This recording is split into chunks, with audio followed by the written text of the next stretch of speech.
En clave mediática para conocer la actualidad que hace noticia en América y el mundo. Un análisis de la realidad reflejada en los diarios, portales, redes sociales y canales de comunicación. Y empecemos con la noticia que sacude el mundo y al menos debería sacudir la conciencia mundial, porque precisamente en el Día Mundial de los Derechos Humanos, Gran Bretaña aprueba la extradición a Estados Unidos de Julian Assange, el mejor periodista de todos los tiempos, a mi modo de ver, muy personal. Y no hay que olvidar, como digo en mi cuenta de Twitter, que fue Lenín Moreno Garcés, expresidente del Ecuador, quien sumiso a Donald Trump permitió la detención de Julian Assange dentro de la Embajada de Ecuador en Londres en abril del 2019. Esto no podemos olvidar, no lo vamos a olvidar, y evidentemente este es un día de luto para el periodismo, para los derechos humanos. El 10 de diciembre, Día Mundial de los Derechos Humanos, se ordena la extradición, o se aprueba, mejor dicho, la extradición de Julian Assange. Vamos a continuar en los espacios informativos de Telesur, analizando y viendo las reacciones a propósito de este tema. No se olvide además dos detalles muy importantes. Lo que menciono fue Lenín Moreno Garcés, quien permitió, violando la soberanía ecuatoriana, la detención dentro de la Embajada de Ecuador en Londres, que sacaran a la fuerza a Julian Assange. Y la segunda, en enero de este año, una jueza inglesa negó la extradición, aludiendo que había problemas no solamente de salud, sino violación de ciertos principios fundamentales de la Constitución o de los tratados internacionales, pero la apelación ganó el día de hoy, 10 de diciembre del año 2021. Vamos a ver ahora a continuación las portadas que normalmente analizamos. Empezamos por página 12, la tenemos ahí, por favor la podemos colocar, ahí está. A propósito del día de hoy, viernes 10 de diciembre del año 2021, la entrevista exclusiva de página 12 con el expresidente brasileño Luis Ignacio Lula da Silva. El titular: los gobiernos conservadores destruyeron todo lo que nosotros construimos. Podría decir también los gobiernos neoliberales, neofascistas, en el caso particular de Brasil. En diálogo con página 12, el expresidente Lula, que hoy participará en el acto por la democracia en la Plaza de Mayo, reclama al Fondo Monetario Internacional un acuerdo en que el pueblo argentino no sea sacrificado. Se muestra seguro de su triunfo en las elecciones del año que viene y destaca la importancia de que gobierne el progresismo en los principales países de América Latina. En la parte superior, una fotografía interesante, importante a propósito de lo que hoy se celebrará en Buenos Aires. Ahí tenemos la foto de Lula con Cristina y Alberto Fernández. Esto es lo que destaca el día de hoy. Página 12 es Lula y Argentina, una entrevista por Emir Sader, un importante intelectual y periodista brasileño con el que además hemos mantenido siempre un buen contacto y una buena relación, no solamente personal sino profesional.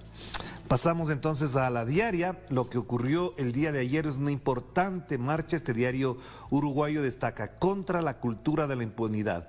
Miles de personas expresaron su rechazo al proyecto del Cabildo Abierto, que pasaría a prisión domiciliaria a todos los procesados y condenados que participaron en el terrorismo de Estado de la dictadura uruguaya en los años 70. Que esto quede claro. Ayer incluso en varios espacios de análisis y enfoque editorial que hizo Telesur se enfocó, se entendió por qué razón el rechazo y por qué la participación. La memoria, o en la memoria de los uruguayos todavía está latente el modo en que fueron perseguidos, torturados, desaparecidos, encarcelados. No se olviden que una de las principales figuras, el expresidente Pepe Mujica, pasó 13 años encarcelado, torturado, vilipendiado, violado todos sus derechos humanos, y ahí está. Una impresionante marcha la de ayer por las principales avenidas centrales de Montevideo. Pasamos entonces al diario El Mercurio a propósito de lo que ha significado una noticia importante dentro de Chile. Es la que está en la foto central, no precisamente en el titular principal. Ahí tienen ustedes: presidente promulga el matrimonio igualitario. Esta es una importante conquista de los grupos LGBTIQ de Chile, que además han necesitado más de 4 años para que el procedimiento obtenga la aprobación final. De esto se quiere aprovechar políticamente el señor Sebastián Piñera, pero bueno, ya se despide, ya se va, impune de varias cosas, como los delitos de lesa humanidad, como el tener cuentas oscuras en guaridas fiscales con la revelación de los llamados papeles de Pandora, pero ahí lo tienen en la fotografía, haciendo gala de lo que él no cree porque conservador como es, no cree en el matrimonio igualitario. Propuesta de una pensión garantizada universal recibe favorable acogida de sectores políticos y técnicos, pero sabemos que esto todavía tiene un largo recorrido. Así que es una propuesta nada más, señores del Mercurio, no se hagan más ilusiones. Pasamos al diario Últimas Noticias de Caracas, viernes 10 de diciembre, 6 millones de vacunas COVAX llegan en enero. La Organización Panamericana de la Salud adelanta los trámites para el envío a Venezuela. ¿Qué dice la información? Estamos en negociaciones con el productor para que lleguen a Venezuela probablemente en las primeras semanas de enero un poco más de 6 millones de dosis de vacunas que apoyarán los esfuerzos de vacunación, dijo el subdirector de la Organización Panamericana de la Salud, Jarbas Barbosa. Ahí tienen información importante.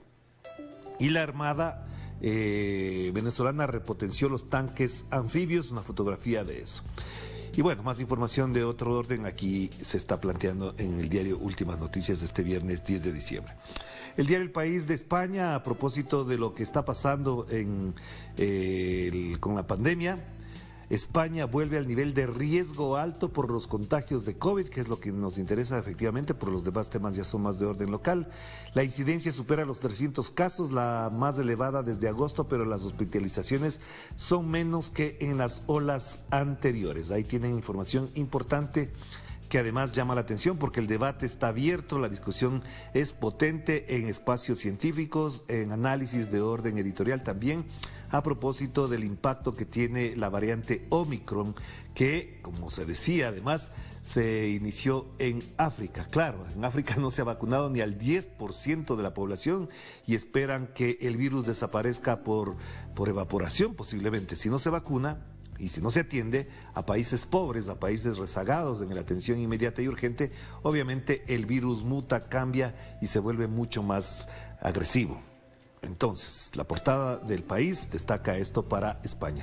Pero también muy importante, la Unión Europea invertirá 3.000 millones en transformar el automóvil en España. El plan impulsa la preparación de las fábricas para el coche eléctrico. Eso es un cambio sustancial, pero bueno, veremos cuánto progresa.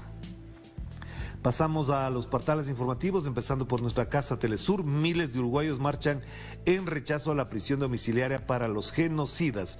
La manifestación fue convocada por la organización Madres y Familiares de Uruguayos Detenidos y Desaparecidos y otras agrupaciones. Como ya lo comentamos, esto no vamos a insistir, pero acá en cambio sí hay importante información. Incendio en Chiloé, Chile, destruye más de 120 viviendas en esa zona.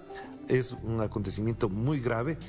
Acá, la tragedia del día de ayer sube a 54, pero creo que habría que actualizar, si no me equivoco, la última cifra ya era 59 migrantes muertos tras el accidente en el sur de México. De hecho, en estos momentos hablaría el presidente Manuel López Obrador al respecto para dar información y ampliar detalles de este trágico accidente que todavía no se evidencia cuántas personas son exactamente. Se hablaba de 59 hace pocos minutos, pero también habría que ver las nacionalidades de los fallecidos en este lamentable accidente. Se supone que la mayoría serían centroamericanos. Y abajo en la parte inferior, el gobierno de Nicaragua rompe relaciones diplomáticas con Taiwán, una noticia que además fue comentada ampliamente ayer. Pasamos al portal de la agencia española EFE. Después de 12 años y 4 intentos, los residentes podrán votar en Nueva York. El Consejo Municipal de Nueva York, de mayoría demócrata, votó hoy, es decir, ayer, por 33 a favor y 14 en contra, un proyecto que otorga el derecho al sufragio en elecciones municipales a residentes legales de la ciudad y a los poseedores de permiso de trabajo. Así que los migrantes que están reconocidos como tal podrán votar en esa localidad. Y por supuesto también la polémica, ayer incluso hubo un video impresionante del señor Nayib Bukele. Estados Unidos condena las acusaciones falsas de Bukele contra Biden y otros responsables. Pues ahí tienen. Ahora, ¿qué harán? ¿Le van a bloquear? ¿Le van a hostigar? ¿Qué harán con San Salvador, con El Salvador y con el señor Bukele? ¿Ordenarán su prisión? ¿Le colocarán en la lista de los países terroristas, como acostumbra Estados Unidos? Porque es como si fuese el juez mundial, el sheriff del mundo, decide, ordena, sanciona, bloquea, hostiga a quien no está de acuerdo con ellos. Pero si ellos se pueden meter, por ejemplo, a sobrevolar la frontera rusa, ¿quién les dice algo? ¿Quién les sanciona? Ese es el tema. Porque lo que está al costado derecho, Biden transmite a Ucrania el compromiso de responder con medidas fuertes a Rusia. Señores de Estados Unidos, contrólense un poquito porque ustedes no tienen ningún derecho, menos autoridad, para responder a otro país por lo que hace con un tercero. Si mañana México hace algo contra, digamos, El Salvador, ¿ustedes se tienen que meter? Pues no. Pero ustedes sí se meten en todas partes. Esa es la realidad. Vamos cerrando con el portal de Deutsche Welle. Mueren 55 migrantes en accidente en el sur de México. Como decía, las cifras no están claras. Telesur decía 54, Deutsche Welle 55. Pero en las redes sociales se hablaba ya de 59, porque aparte de los muertos, hay alrededor de 40 heridos, muchos de ellos de gravedad. No vamos a pasar las imágenes del momento del accidente, que hay un video que recorre las redes sociales porque es lamentable, es doloroso, es sangriento lo que ocurrió en esa situación. Pero esto, además, como ya lo hemos tratado, revela lo grave y la poca atención de seguridad que hay con respecto a este tema de la migración. Y cerramos entonces con Nodal, noticias de América Latina y el Caribe, lo que ya mencionábamos, Piñera promulga la ley del matrimonio igualitario en Chile. Pero aquí hay dos noticias importantes. Una, los juristas brasileños presentan otro pedido de impeachment contra Bolsonaro por la mala gestión de la pandemia, y en la parte superior, países de la OEA afirman que Nicaragua no respeta la Carta Democrática y piden nuevas elecciones. ¿Cuáles son los países de la OEA? ¿Son todos los países de la OEA o es el señor Almagro el único que se plantea esto? No he visto ningún titular a propósito de la famosa cumbre convocada por el señor Joe Biden, donde participaron personajes que supuestamente son demócratas. Fue invitado, por ejemplo, el señor Juan Guaidó. ¿En representación de qué? Nadie sabe. Pero a la cumbre democrática invitaron a este nefasto personaje de la historia. Y ahí una nota más a propósito de lo ocurrido en Chile, lo destaca France 24 de Francia, evidentemente. Fíjense, aquí en la parte inferior está: Biden preside la cumbre de la democracia en medio de elecciones con Rusia y China. Cumbre por la democracia convocada por quien se mete en los problemas de otros países. Vayan a otra parte con ese cuento. Hagamos la primera pausa y enseguida volveremos con más información y análisis aquí en Clave Mediática.